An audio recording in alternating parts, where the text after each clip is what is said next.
মধ্য আফ্রিকার অশান্ত দেশ মালিতে দীর্ঘদিন ধরে চলা নিরাপত্তাহীনতা যেন নতুন এক ভয়াবহ মোড় নিল।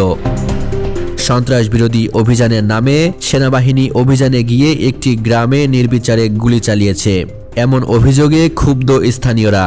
এতে প্রাণ হারিয়েছেন অন্তত ৩১ জন নিরীহ বেসামরিক নাগরিক। বহু বছর ধরে বিদ্রোহী গোষ্ঠী, সেনাবাহিনী ও মিলিশিয়াদের ত্রিমুখী সহিংসতার মধ্যে আটকে থাকা মালির মানুষদের কাছে এটি যেন আরেকটি ভয়ঙ্কর দুঃস্বপ্ন। ঘটনাটি ঘটে মালির মধ্যাঞ্চলের শান ও ডজেনির মধ্যবর্তী এক প্রত্যন্ত গ্রামে।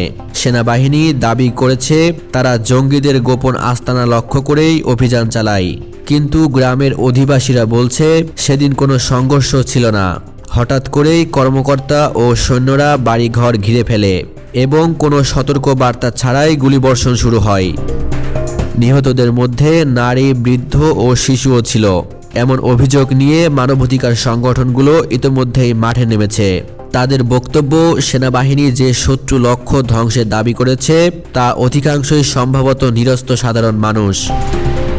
মালির প্রেক্ষাপটে এই ঘটনাটি আলাদা করে দেখার সুযোগ কম, কারণ দেশটি গত এক দশকেরও বেশি সময় ধরে রাজনৈতিক অস্থিরতা, জঙ্গি তৎপরতা, সামরিক অভ্যুত্থান এবং জাতিগত সংঘর্ষের জটিলতার মধ্যে নিমজ্জিত।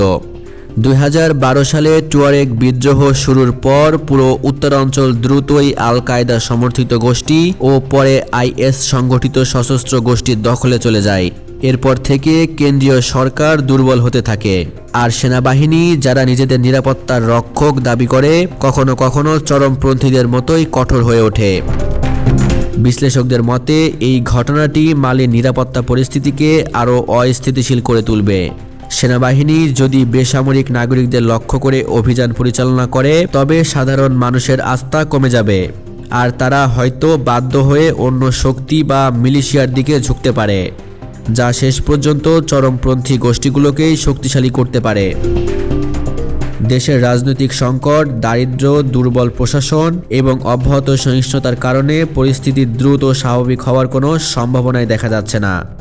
মালিতে সাম্প্রতিক এই হত্যাকাণ্ড দেশটির দীর্ঘমেয়াদী মানবিক সংকটের একটি নির্মম প্রতিচ্ছবি। প্রতিটি নতুন হামলা আরও বেশি জীবন ছিনিয়ে নিচ্ছে, আর মালিকে ঠেলে দিচ্ছে গভীরতর অস্থিরতা ও অমানবিকতার দিকে।